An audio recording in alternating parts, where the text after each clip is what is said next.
नमस्कार दोस्तों, स्वागत है आपका इस नए वीडियो में। हमारी जिंदगी में कई बार हम खुद को एक मुश्किल घड़ी में पाते हैं। कई बार हमें बड़े फैसले लेने पड़ते हैं, लेकिन हमें यह नहीं पता होता कि वो सही है या गलत। क्या उस फैसले का परिणाम हमारे जीवन में खुशियां लाएगा या मुसीबत। लेकिन कई बार हमारे पास सही निर्णय लेने की सुझाव नहीं होते और हम जल्दबाजी में फैसला कर लेते हैं, और उन फैसलों की वजह से हमारी जिंदगी सुखमय हो सकती है या फिर हमारी जिंदगी नरक से भी बढ़कर हो सकती है। इसलिए सही फैसला लेने की क्षमता हमारे जीवन में सफलता हासिल करने के लिए आवश्यक है।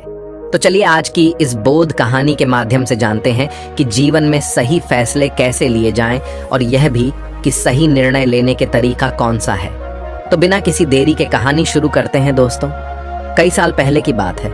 एक छोटे से राज्य में एक बौद्ध भिक्षु निवास कर रहे थे, जिन्हें सभी जगहों पर उनके ज्ञान के बड़े चर्चे थे। वह बौद्ध भिक्षु बहुत ज्ञानी थे। उनके पास लोग बहुत दूर दूर से आते थे ताकि वे उनसे अपनी समस्याओं का समाधान प्राप्त कर सके।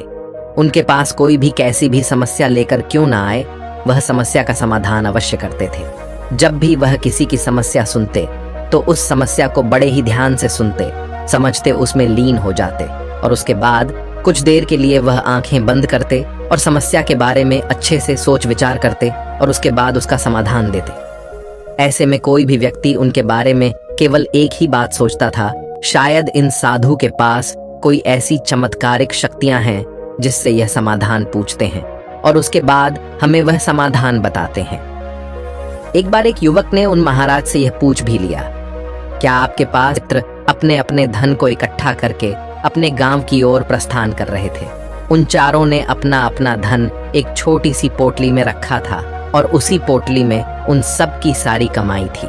रात्रि का समय भी हो चुका था और उन चारों में देर सोच विचार किया, और उसके बाद वह बूढ़ी औरत कहती है, ठीक है, तुम सभी आज रात के लिए यहाँ पर रुक सकते हो। मुझे कोई दिक्कत नहीं, मैं खाना बनाने जा रही हूँ। कहो तो तुम लोगों के लिए भी बना दूं। उन चारों ने सहमति जताते हुए कहा, हाँ बिल्कुल।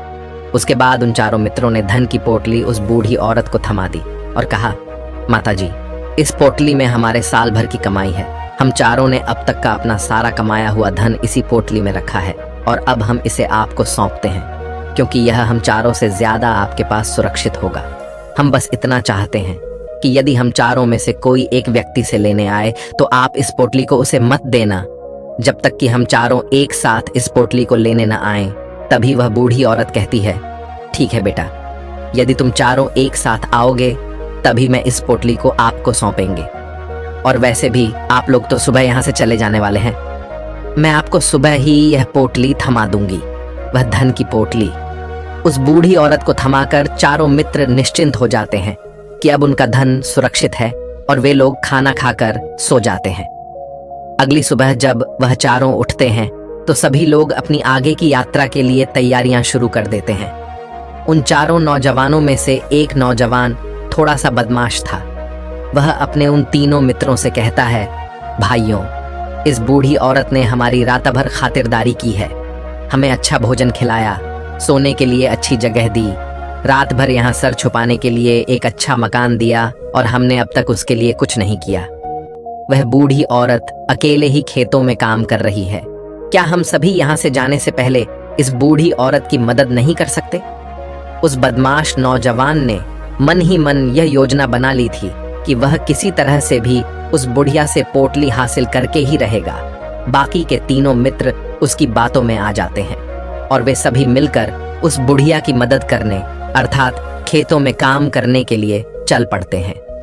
वे सभी मिलकर खेतों का काम कर ही रहे थे कि तभी वह बदमाश नौजवान अपने बाकी तीनों मित्रों से कहता है, मित्र, मुझे जोरों की प्यास लग गई है, मैं जरा उस बूढ़ी औरत से पानी मांगकर लाता हूँ। वह बाकी मित्र भी अब काफी थक चुके थे, उन्हें भी जोरों की प्यास लगी थी, इसलिए वह तीनों मित्र उसे वहां से जाने की अनुमति दे देते हैं। जैसे ही वह बदमाश उस बूढ़ी औरत के पास पहुंचता है, वह उस बूढ़ी औरत से कहता है, माताजी, अब हम यहाँ से जा रहे हैं, कृपया करके हमारे धन की पोटली हमें वापस दे दें। इस पर वह बूढ़ी औरत कहती है, नहीं नहीं, जब तक तुम चारों एक साथ ना हो तब तक मैं वह पोटली किसी को नहीं दे सकती। तुम्ही ने तो कहा था कि जब तक हम चारों एक साथ ना हो तब तक यह पोटली किसी को नहीं देनी है। तभी वह बदमाश उन तीनों की तरफ इशारा करते हुए कहता, हे लाओ। उन तीनों ने सोचा कि हमारा मित्र हमारे लिए पानी लाना चाहता है, इसलिए वह हमसे आज्ञा मांग रहा है। तभी उन तीनों मित्रों ने इशारे में उस युवक से कहा, हाँ हाँ ठीक है, ले आओ। ये देख, उस बुढ़िया को यह लगने लगा कि अब ये चारों यहाँ से जा रहे हैं और ये अपनी पोटली मांग रहे हैं। इसलिए उस बुढ़िया ने वह कोठलाकर उस बदमाश के हाथों में रख दी और वह बदमाश उस पोटली को लेकर वहां से चला गया और बाकी के तीनों मित्र अपने खेत के काम में व्यस्त हो जाते हैं। कुछ देर के बाद जब वह तीनों खेत का काम करके वापस लौटते हैं और बुढ़िया से कहते हैं, माताजी, हमारा मित्र जो यहाँ पानी पीने आया था वह कहाँ गया?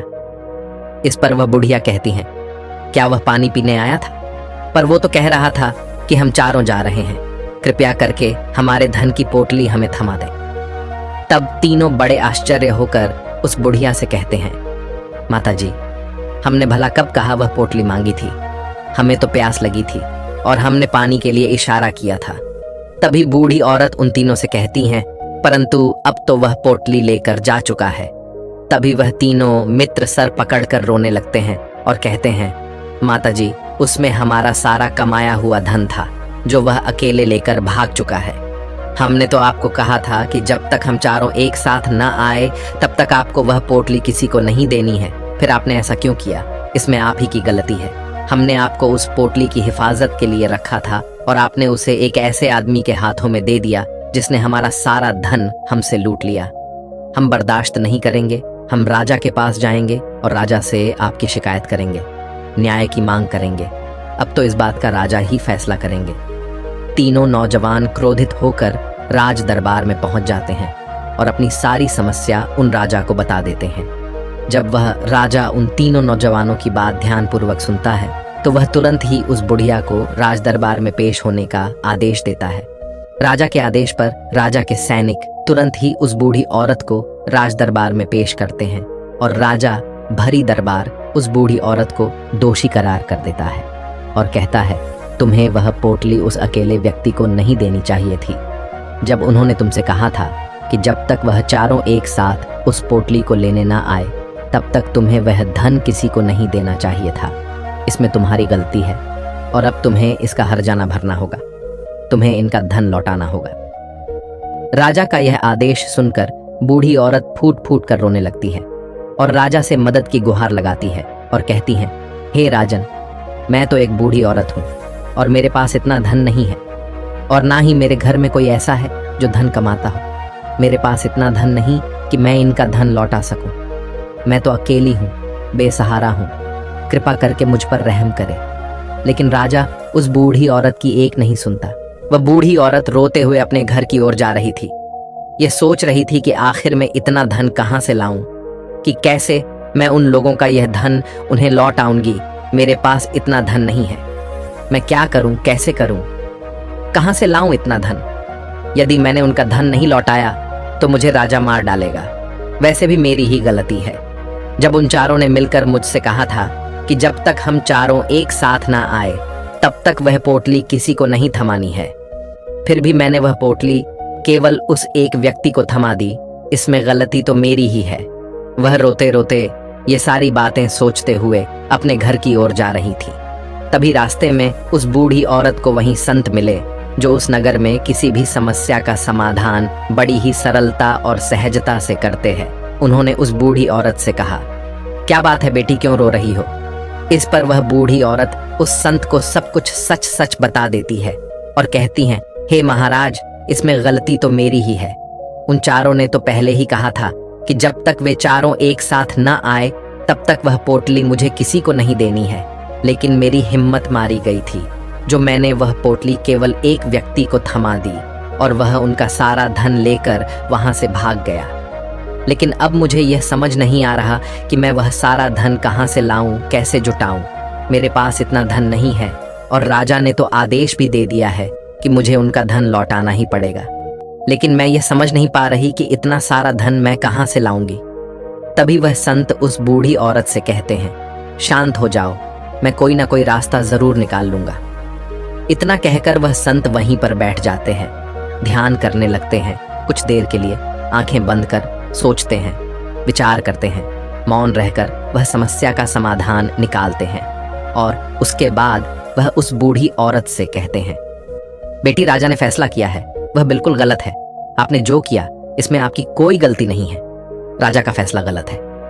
उन संत के इतना कहने पर बूढ़ी औरत चुप हो गई और यह सोचने लगी कि आखिर राजा का फैसला कैसे गलत हो सकता है।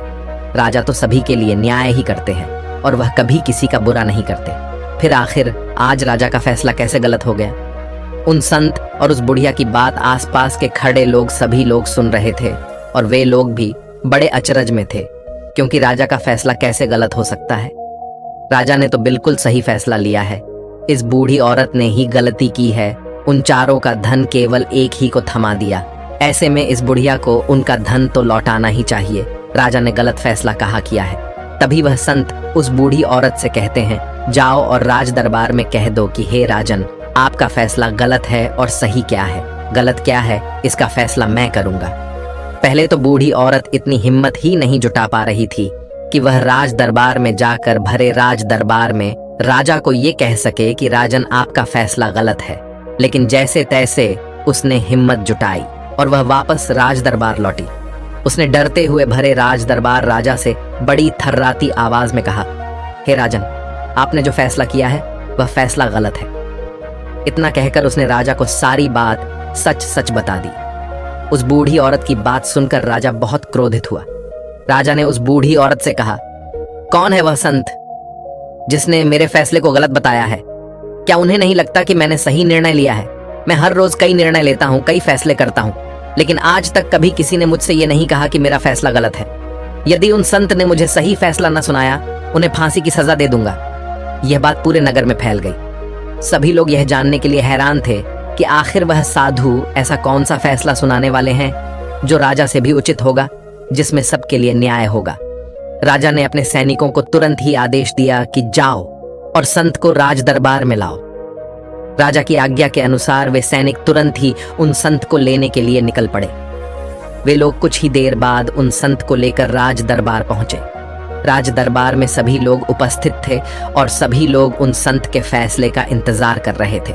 उन संत को देखकर राजा कहता है, महाराज, आपको ऐसा क्यों लगता है कि हमने जो फैसला किया है वह गलत है? इस बुढ़िया ने यह वादा किया था कि वह चारों लोगों को एक साथ ही वह पोटली जमाएगी, फिर आखिर उसने अपना वादा क्यों तोड़ा?